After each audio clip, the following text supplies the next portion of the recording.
강준민 목사님의 감사는 숲을 담은 씨앗입니다 라는 책에 나와 있는 내용을 읽어드리겠습니다. 감사할 수 없는 상황에 처했을지라도 감사하게 되면 상황을 보는 눈이 달라집니다. 상황에 대처하는 마음의 자세가 달라집니다. 무엇보다 상황을 극복할 수 있는 힘과 지혜를 얻게 됩니다. 감사는 삶의 기술이요, 위기에 대처하는 하나님의 지혜입니다. 여러분, 감사는 절망을 이기는 하나님의 지혜입니다.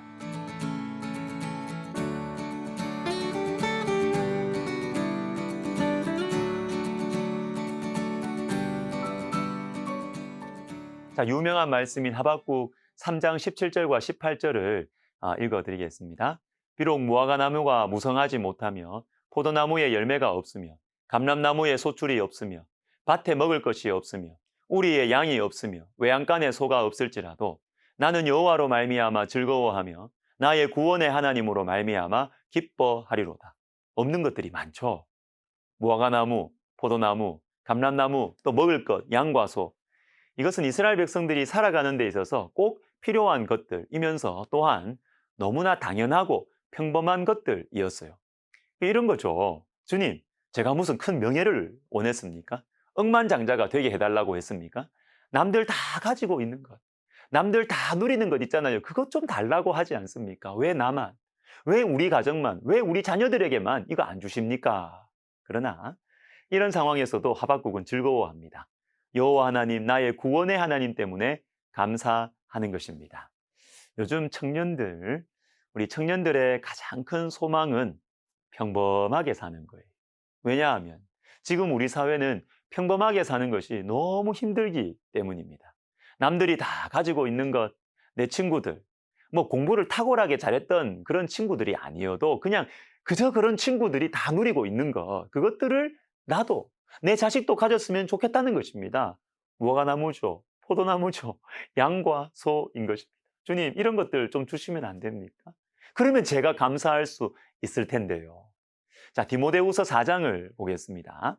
사도 바울의 마지막 서신인 디모데후서 중에서도 거의 마지막 부분, 끝인사 직전입니다. 자, 몇 구절을 읽어드리겠습니다. 데마는 이 세상을 사랑하여 나를 버리고 데살로니가로 갔고, 그레스게는 갈라디아로, 디도는 달마디아로 갔고, 14절, 구리 세공업자 알렉산더가 내게 해를 많이 입혔음에, 16절, 내가 처음 변명할 때에 나와 함께한 자가 하나도 없고 다 나를 버렸으나.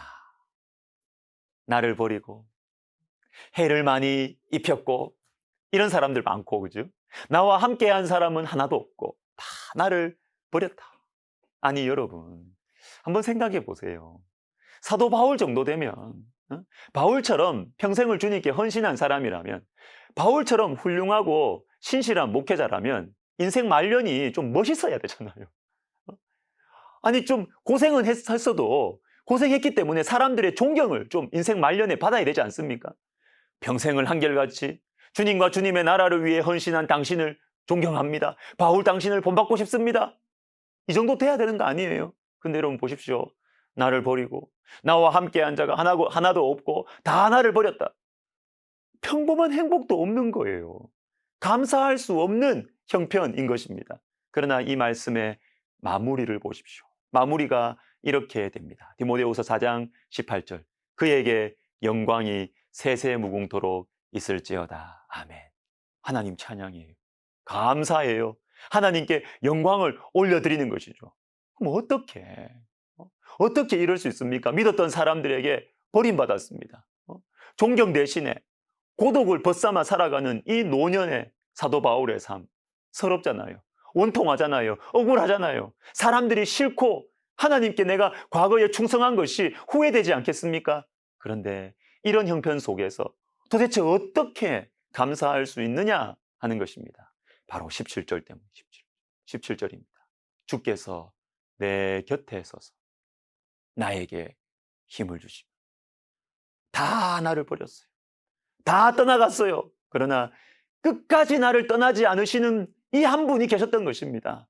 주께서 내 곁에 서서 이것 때문에 감사할 수 있는 것입니다. 저는 여러분들의 기도가 응답받고 여러분이 원하는 일들이 이루어지고 여러분들이 건강하고 부유해져서 그래서 감사하게 되기를 바랍니다. 그러나 혹 그것이 없어도 무화과나무가 없고 포도나무, 감람나무가 없고 심지어는 먹고 살 것도 없고 양과 소와 같은 굵직한 재산들이 없다고 해도 여호와로 인하여 감사하게 되시기를 주님의 이름으로 축복합니다. 주님 한 분만으로 감사하는 저와 여러분이 되시기를 주님의 이름으로 축복합니다. 근심과 고민 속에 있던 하박국의 마음이 어떻게 감사와 찬양으로 변하게 되었을까? 감사할 수 없는 이유들을 넘어서 하나님으로 말미암아 감사하게 된 비결이 무엇일까요? 2장 1절입니다.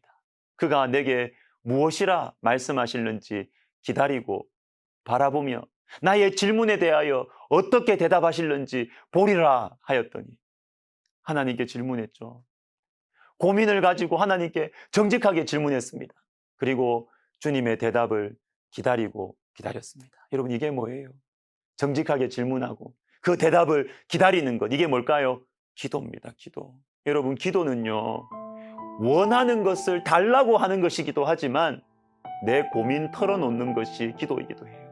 내 마음의 괴로움과 어두움을 가지고 주님 앞에 나가서 정직하게 말하는 것, 그리고 주님의 대답을 기다리는 것이 기도입니다. 주님, 왜 이런 일이 저에게 있습니까? 왜 이렇게 억울한 일이 생깁니까? 왜 저에게는 평범한 행복도 없습니까? 하나님께서 대답해 주셨습니다. 하박국에게. 우리에게도 대답해 주실 것입니다. 기도하겠습니다. 하나님 아버지, 평범하게 살고 싶습니다. 평범한 기쁨을 나도 누리고 싶습니다. 주님, 그러나 그런 것이 없어도 여호와로 인하여 감사할 수 있는 이 정말 특별한 영적인 축복을 하나님 우리에게 허락하여 주옵소서. 예수님의 이름으로 기도하옵나이다. 아멘.